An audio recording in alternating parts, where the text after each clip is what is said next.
Kasih karunia dan damai sejahtera dari Allah Bapa kita dan dari anaknya Tuhan Yesus Kristus menyertai kamu sekalian. Amin. Bapak, Ibu, dan saudara-saudara yang dikasih oleh Tuhan kita Yesus Kristus, firman Tuhan yang menyapa kita pada hari ini tertulis dalam Yeremia 1 ayat yang ke-10. Demikianlah dikatakan, "Ketahuilah, pada hari ini aku mengangkat engkau atas bangsa-bangsa dan atas kerajaan-kerajaan, untuk mencabut dan merobohkan, untuk membinasakan dan meruntuhkan, untuk membangun dan menanam." Menjalankan tugas panggilan Allah. Bapak, Ibu, dan saudara-saudara yang dikasih oleh Tuhan kita Yesus Kristus, nats renungan ini secara khusus menginformasikan bahwa Nabi Yeremia telah dipilih dan dikuduskan sejak dari rahim oleh Tuhan. Kemudian dilantik dan diutus dengan tugas pokok panggilan Nabi Yeremia, yaitu yang pertama mencabut dan merobohkan, yang kedua membinasakan dan meruntuhkan, yang ketiga membangun dan menanam. Nabi Yeremia yang disebut juga sebagai nabi peratap menyatakan hukuman Allah yang tidak terelakkan ketika umatnya berdosa karena melanggar perjanjian atau Taurat dan memberontak terhadap Allah. Namun Yeremia berkhotbah seperti kepada telinga yang tuli dan menuai hanya kebencian sebagai balasan kasihnya kepada orang-orang sebangsanya. Terkadang kita juga demikian, Bapak, Ibu, dan saudara-saudara yang dikasih oleh Tuhan kita Yesus Kristus. Diberitahu tidak mau tahu, diperdengarkan firman Tuhan, kita membuat telinga kita untuk tidak mendengar. Karena itu seperti itulah yang dilakukan oleh Nabi Yeremia.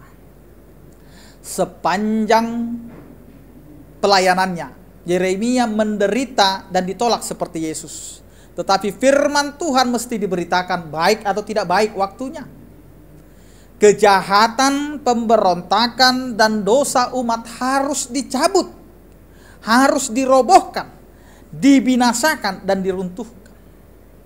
Selanjutnya kebaikan, kebenaran, keadilan, ketaatan mesti dibangun dan ditanam dalam kehidupan umat yang didasarkan hanya pada firman Allah demi damai sejahtera dan masa depan yang penuh harapan. Dan Yeremia pun menubuatkan bahwa di suatu waktu Allah hendak mengadakan perjanjian baru untuk memulihkan umat Allah. Dan kemudian telah digenapi di dalam dan melalui peristiwa Yesus Kristus yang telah mengadakan perjanjian baru melalui kematian dan kebangkitannya demi menyelamatkan orang-orang yang percaya kepadanya. Bapak, Ibu, dan saudara-saudara yang dikasih oleh Tuhan kita Yesus Kristus, terkadang kita tidak tahu apa yang sedang Tuhan kerjakan dalam pemilihan kita. Kita dipilih untuk menjadi umatnya, kita dipilih menjadi orang percaya. Apa tugas kita sekarang di tengah-tengah kehidupan ini? Maukah kita mencabut? Maukah kita membongkar? Maukah kita meruntuhkan, membinasakan setiap kelakuan yang kurang baik dalam kehidupan kita? Karena disitulah sebenarnya kita dipilih untuk mengerjakan pekerjaan Allah. Dan setelah kita membongkar itu semua, kejahatan, keberdosaan kita, maka kita akan menanamkan yang Tuhan inginkan. Kasih, sukacita, damai sejahtera harus kita tanamkan di dalam kehidupan kita.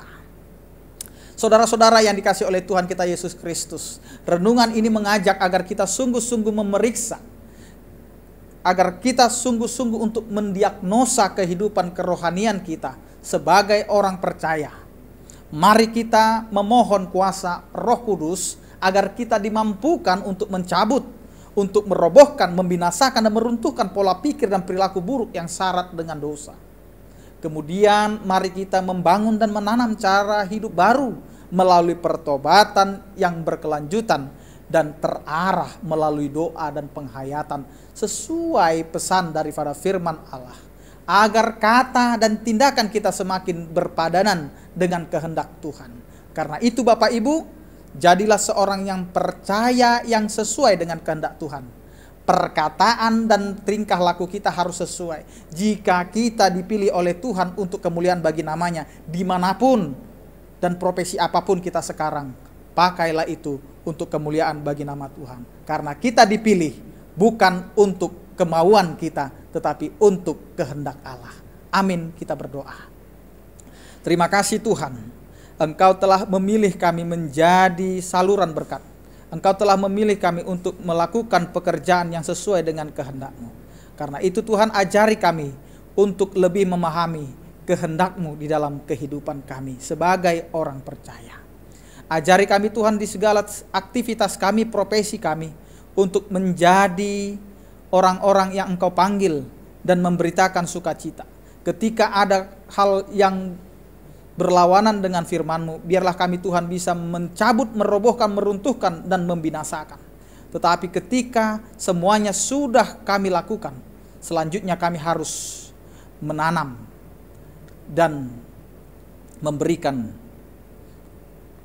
pembuahan dan kemakmuran ya Tuhan. Karena Engkau telah menyatakan semuanya itu Tuhan, agar kami membangun diri kami dengan sukacita yang daripada Engkau. Berkati Tuhan aktivitas kami sepanjang satu hari ini.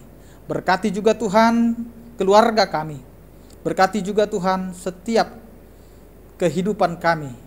Karena hanya Engkaulah Allah kami yang memberkati kehidupan kami. Yang sakit Engkau sembuhkan, yang berduka Engkau hiburkan, dan yang memiliki persoalan Engkau memberikan jalan keluar. Hanya di dalam nama anak-Mu Tuhan Yesus Kristus kami berdoa dan mengucap syukur.